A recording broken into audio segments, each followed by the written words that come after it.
Hello friends, welcome to our YouTube channel the Nepali technology. आज म तपाईहरुलाई यस भिडियो मार्फत तपाईको इमेलमा मेरो शेयरको डीपीआईडी, लगइन आईडी र पासवर्ड आएपछि के गर्नुपर्छ र कसरी गर्नुपर्छ सम्पूर्ण कुरा बताउने छु। त्यसैले भिडियोलाई पुरा हेर्नु होला र अहिलेसम्म हाम्रो च्यानललाई सब्स्क्राइब गर्नुभएको छैन भने सब्स्क्राइब गर्नु होला। यदि तपाईले मेरो शेयर रजिस्ट्रेसनको लागि अप्लाई गर्नु भएको छैन भने अप्लाई गर्नु होला। मेरो शेयर रजिस्ट्रेसनको लागि अनलाइन आवेदन कसरी दिने सोच्दै हुनुहुन्छ भने मैले पहिला नै मेरो शेयर रजिस्ट्रेसनको लागि अनलाइन आवेदन दिने तरिकाको भिडियो बनाएर अपलोड गरिसकेको छु। साथै त्यो भिडियोको लिंक डिस्क्रिप्सन र इन्ड स्क्रिनमा पनि राखिदिने छु, एकचोटी अवश्य हेर्नु होला। यदि मेरो शेयरको मोबाइल एपमा लगइन गर्न चाहनुहुन्छ भने मेरो शेयरको मोबाइल एप मोबाइलमा इन्स्टल गर्नुपर्ने हुन्छ। त्यसको लागि प्ले स्टोरमा जानुहोस् र सर्चमा मेरो शेयर टाइप गर्नुहोस् र तलतिर राइट साइडमा रहेको सर्चको सिम्बलमा क्लिक गर्नुहोस्। त्यसपछि इन्स्टलमा क्लिक गर्नुहोस्। एप इन्स्टल हुन केही समय लाग्छ।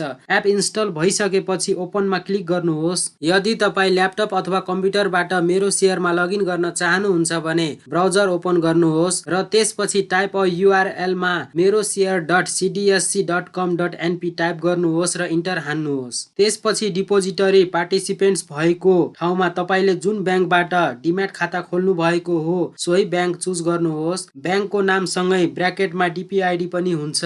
ब्याङ्कको नामसँग भएको डीपीआईडी र तपाईको इमेलमा आएको डीपीआईडी सेम हो। त्यसपछि युजरनेम भएको ठाउँमा तपाईको इमेलमा आएको लगइन आईडी राख्नुहोस्। लगइन आईडी भनेकै तपाईको युजरनेम हो र यसलाई क्लाइन्ट आईडी पनि भनिन्छ। त्यसपछि पासवर्ड भएको ठाउँमा तपाईको इमेलमा आएको पासवर्ड राख्नुहोस्। त्यसपछि लगइनमा क्लिक गर्नुहोस्। त्यसपछि तपाईको स्क्रिनमा यस्तो इन्टरफेस खुल्नेछ।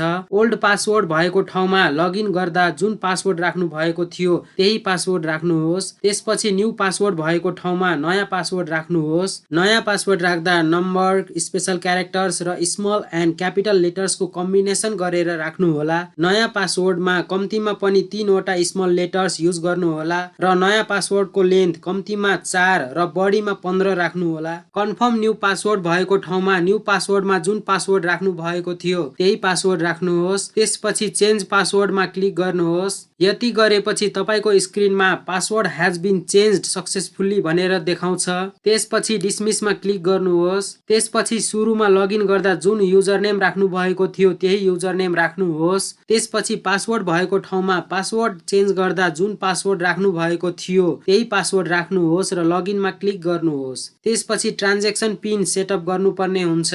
न्यू ट्रान्जेक्सन पिन भएको ठाउँमा 4 डिजिटको पिन राख्नु होला र त्यसपछि कन्फर्म ट्रान्जेक्सन पिन भएको ठाउँमा न्यू ट्रान्जेक्सन पिनमा जुन पिन राख्नु भयो त्यही पिन राख्नुहोस्। ट्रान्जेक्सन पिन कुनै पनि कारोबार गर्दा वा भनौं आईपीओ भर्दा आवश्यक पर्ने भएकोले गोप्य र सुरक्षित साथ राख्नु होला। त्यसपछि सबमिटमा क्लिक गर्नुहोस्। सबमिटमा क्लिक गरेपछि ट्रान्जेक्सन पिन सेटअप हुन्छ र आफै लगआउट हुन्छ।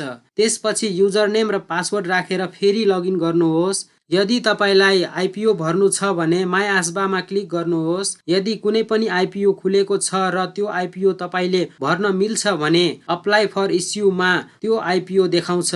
देखाएको आईपीओ भर्न अप्लाईमा क्लिक गरेर भर्न सक्नुहुन्छ। भिडियो मन परे लाइक र शेयर गर्नु होला र अहिलेसम्म हाम्रो च्यानललाई सब्स्क्राइब गर्नु भएको छैन भने सब्स्क्राइब गर्नु होला र मनमा कुनै जिज्ञासा भए कमेन्ट गर्नु होला। धन्यवाद।